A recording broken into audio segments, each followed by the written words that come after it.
Assalamualaikum.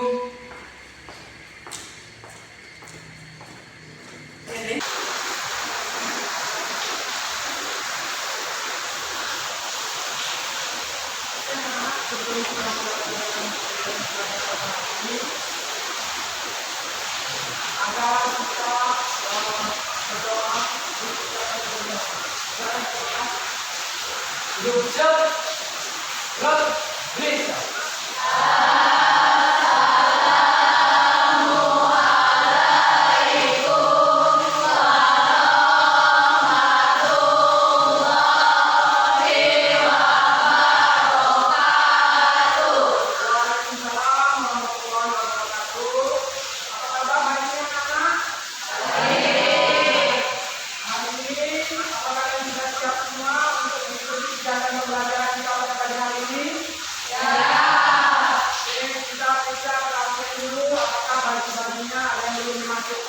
Silakan dilakukan, dilakukan.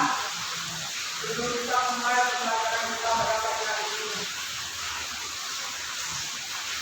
Sebelum kita mulai pembelajaran kita pada pagi hari ini, silakan berdoa dipimpin oleh Bapak. Baiklah teman-teman, sebelum kita mulai belajar, kita berdoa terlebih dahulu. Doa mulai.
Sebelum kita melanjutkan kegiatan pembelajaran kita,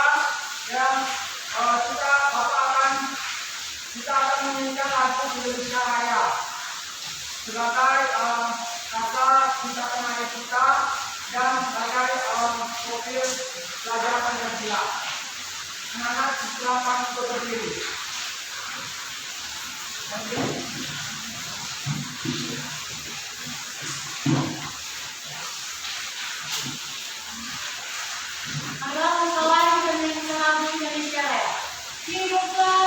Indonesia Raya.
kita melanjutkan pembelajaran lagi. Tujuan pembelajaran kita pada pagi hari ini adalah dengan model pembelajaran PBL, ya, kita akan analisis ide pokok dan ide pilihan dalam tes aplikasi. Dan Bapak berharap dengan sistem pembelajaran ini kalian nanti dapat menyampaikan gagasan atau pendapat ketika terjun di masyarakat dan di kelompok-kelompok diskusi di masyarakat nanti. Semoga edisi nanti materi ini akan bermanfaat di kemudian hari. Amin.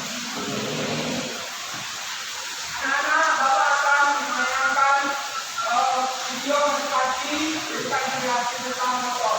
Silakan kalian simak.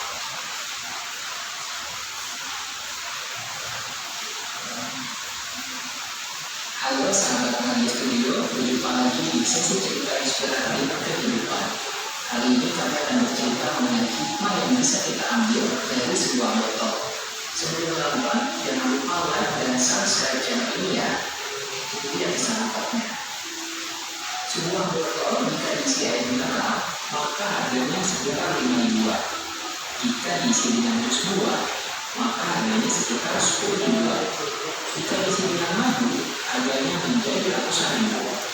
Bahkan jika diisi minyak wangi, harganya bisa mencapai jutaan rupiah.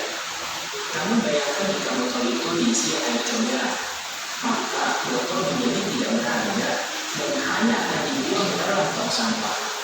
Sebagus apapun bentuk botol, jika isinya adalah air comberan, maka menjadi tidak berguna, bahkan tidak disukai, dijauhi dan dibuang. Sama-sama botol, tetapi berbeda nilainya sebab isi yang ada di dalamnya juga berbeda. Botol itu sama seperti manusia, sedangkan isinya adalah karakter. Kita dilahirkan dengan fisik yang berbeda-beda, keluarga yang berbeda, suku yang berbeda, dan agama yang berbeda, sama seperti botol yang didesain dengan bentuk yang berbeda juga.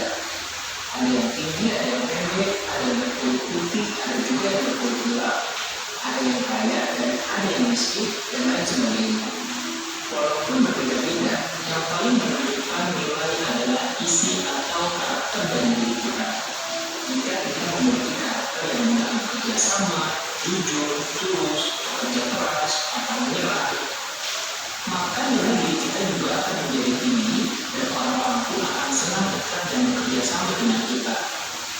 Jika kita memiliki karakter yang buruk, toksik, tidak bisa dipercaya, sering berbohong, berani orang lain, maka orang akan berbeda-beda dari kita dan orang-orang akan mudah berurusan dengan kita. Walaupun kita memiliki wajah rupawan, memiliki kekayaan, jika karakter kita buruk, maka nilai kita menjadi rendah, sama seperti botol yang bagus, namun berisi air comberan. Jauhkan juga hati kita dari pikiran negatif, ingatan akan masa lalu yang buruk dan kekhawatiran yang berlebihan akan masa depan. Isi hati kita dengan rasa syukur dan semangat untuk mengisi masa depan dengan hal yang positif. Tantangan di masa yang akan datang pasti selalu akan kita temui. Namun, jika kita selalu mengisi botol kita dengan hati dan perbuatan positif, maka kita akan menjalani masa depan dengan penuh kebahagiaan dan keberkahan. Selagi masih tersisa waktu kita di dunia, mari lakukan kebaikan sebanyak yang kita mampu lakukan. Sampai jumpa. Anak-anak, setelah kalian menyimak ya cerita inspirasi tadi tentang botol, adakah yang bisa mengenai atau bisa mengambil hikmah dari cerita inspirasi tadi? Silakan. Silakan yang cerita inspirasi yang bisa. Silakan kalian dulu.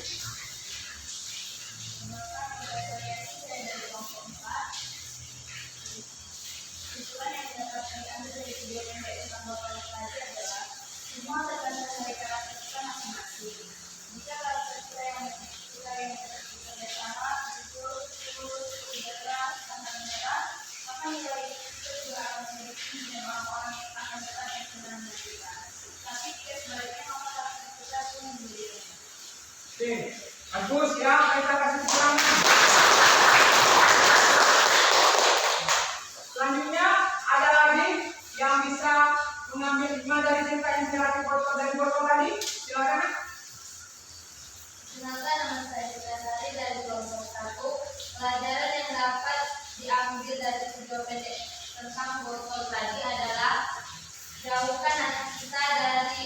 pikiran negatif, tinggalkan akan masa lalu yang buruk. Isi hati kita dengan rasa bersyukur dan semangat untuk mengisi masa depan dengan hal yang positif. Oke, terima kasih tepuk tangan. Nah, jadi Bapak akan mengambil kesimpulan bahwa karakter kita akan terbentuk oleh diri kita, bagaimana pemikiran kita, apakah kita akan berpikiran negatif atau positif itu tergantung dari karakter kita pribadi masing-masing. Oke, selanjutnya kita mulai dalam kegiatan ini dalam pembelajaran kita pada pagi hari ini. Bapak akan memberikan pertanyaan sebelumnya. Apakah kalian sekarang kan sudah kelas 11 ya? Nah, pastinya kalian dulu di kelas 10 kalian pernah mengikuti diskusi ya? Apakah kalian pernah mengikuti diskusi di kelas 10? Nah, pada saat kalian diskusi apa saja yang kalian sampaikan dalam diskusi tersebut? Banyak sekali ya, ada menyampaikan ide, menyampaikan gagasan, pendapat, pernyataan ya. Nah, jadi selanjutnya kalian pernah pada saat kalian diskusi, apakah pernah kalian mengomentari pendapat dari teman-temanmu dari anggota diskusi tersebut yang lain? Nah, itulah tujuan kita pembelajaran pada pagi hari ini adalah bagaimana kita ya dapat menunjukkan atau memberikan ide jelas yang melalui teknik argumentasi kita dapat memberikan ide pokok gagasan ya dalam diskusi tersebut. Nah, anak-anak, Bapak akan menanyakan materi kita pada pagi hari ini.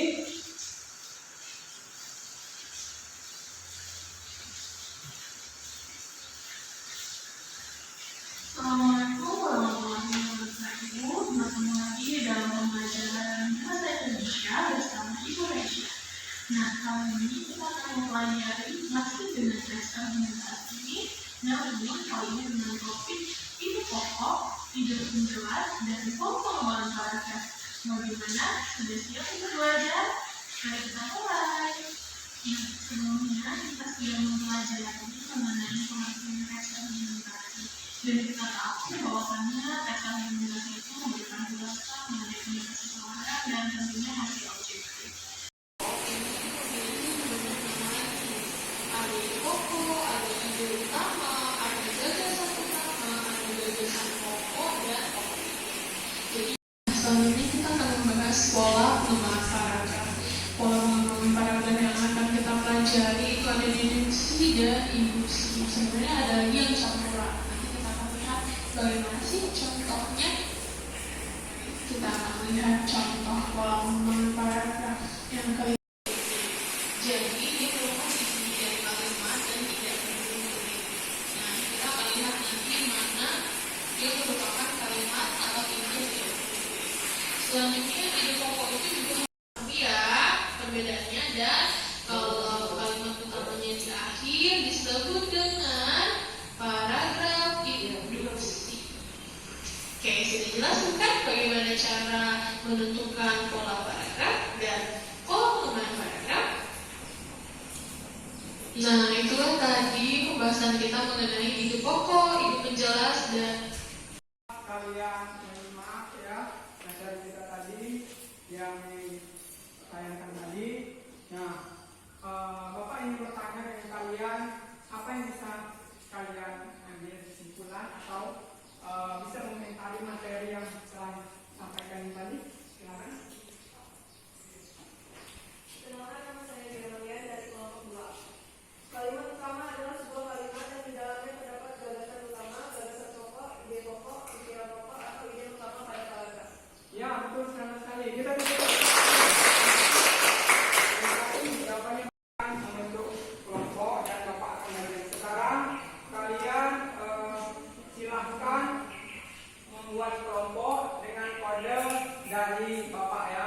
Jadi ketika ketuk 1 kali, kalian nanti bersiap-siap ya. Ketuk 2 kali, kalian nanti sudah pindah, dan ketuk 3 kali nanti kalian sudah berada di kelompok kalian. Paham nggak ya? Ya. Jadi kita mulai saja.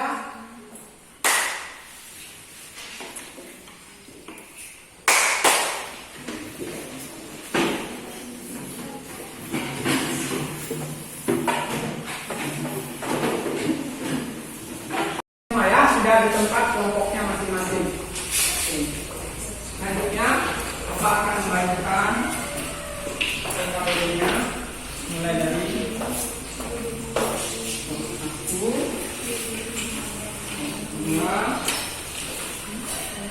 jelas dalam terkomunikasi tersebut ya. Nah, di sana sudah ada RKPD yang nanti kalian kerjakan, berdiskusi bersama-sama, memberikan ide, memberikan pendapat, gagasan ketika dalam berdiskusi nanti agar mendapatkan jawaban yang bagus. Nah, disitulah kalian nanti akan dinilai ya bagaimana kerja sama kalian, bagaimana menyampaikan ide-ide pendapat. Silakan dikerjakan. Sudah ada persenjatannya silahkan.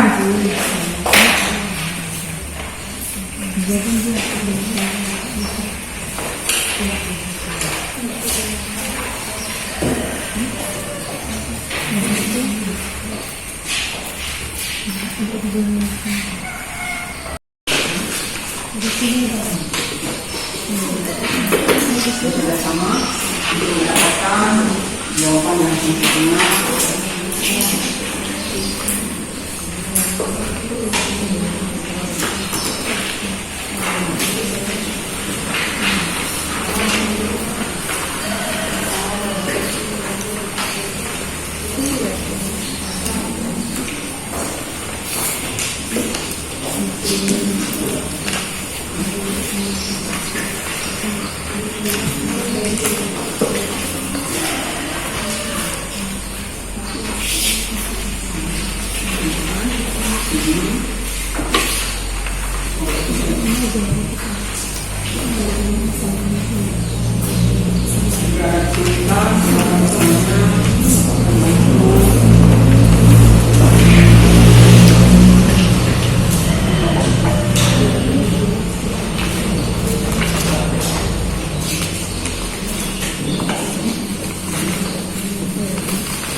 Dari upaya impor beras.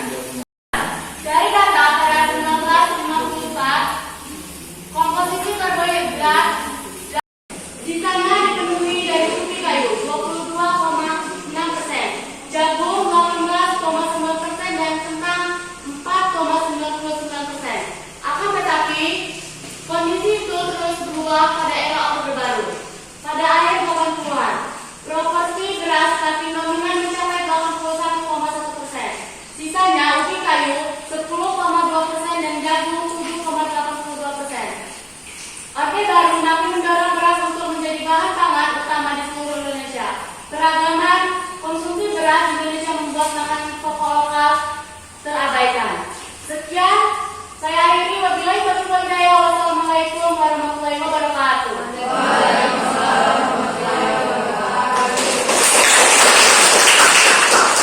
Bagaimana adakah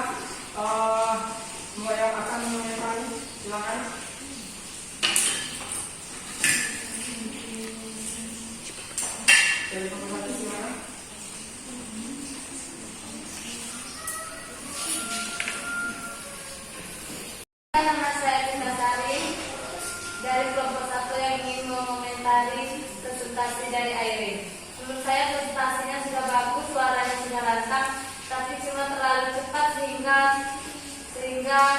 suaranya terlalu membesar. Oke, terima kasih.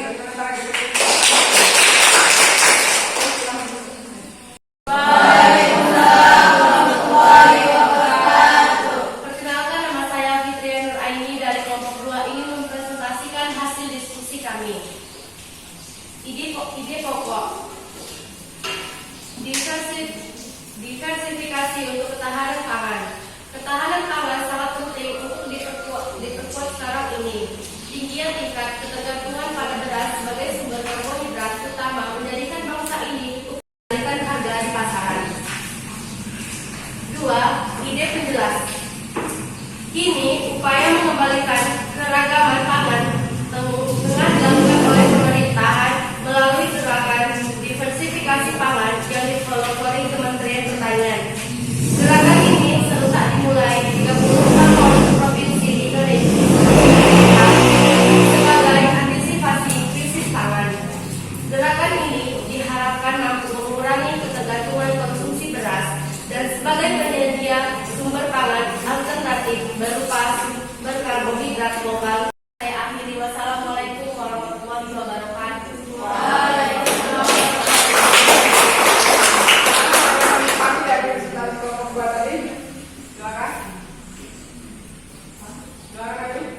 Nama saya Ibu Farina dari kelompok 1.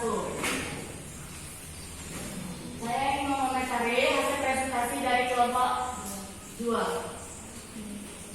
Isi presentasinya sudah bagus dan menarik, tetapi cara membacanya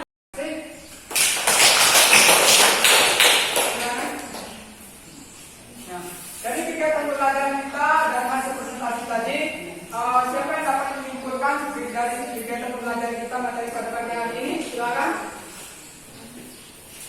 Bisa menyimpulkannya? Silakan. menurut saya kesimpulan dari kegiatan pembelajaran kita hari ini adalah ide pokok adalah rancangan pokok yang tersusun dalam pikiran, gagasan atau merupakan pikiran utama dari sebuah program. Oke, kasih tepuk tangan. Ada lagi? Silakan. Silakan Ridwan. Perkenalkan, nama saya Ridwan Saputra dari kelompok 2. Menurut saya, kesimpulan pada hari ini ialah ide pokok penjelas adalah uraian ide pokok isu tersebut. Ya, terima kasih. Perkenalkan, nama saya Marlanti dari kelompok 3. Menurut saya, kesimpulan dari kegiatan pembelajaran hari ini adalah dalam teks argumentasi terdapat ide pokok dan ide penjelas. Masing-masing mempunyai fungsinya. Ide pokok rancangan pokok yang tersusun di dalam pikiran, gagasan atau merupakan pikiran utama dari sebuah program.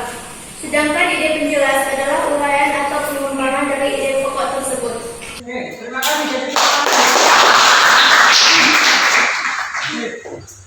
itulah simpulan dari kegiatan pembelajaran kita tadi. Ya, intinya bahwa kita akan dengan menganalisis ide pokok dan gagasan tersebut, kita bisa menggunakannya dalam penyampaian diskusi, dalam menganalisis, dalam teks argumentasi. Ya.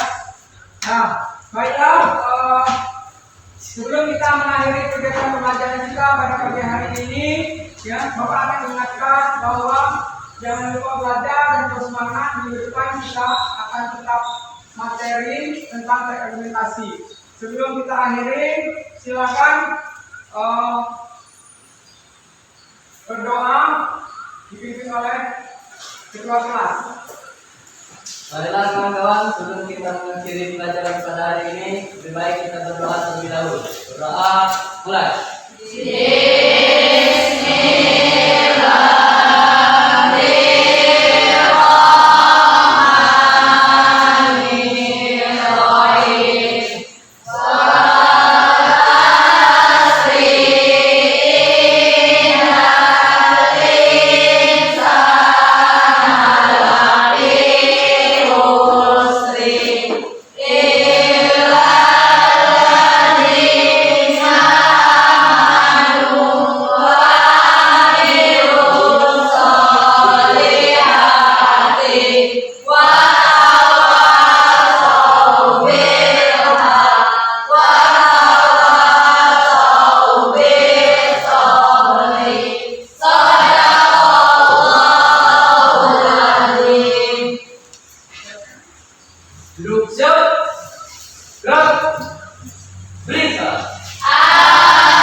Sekarang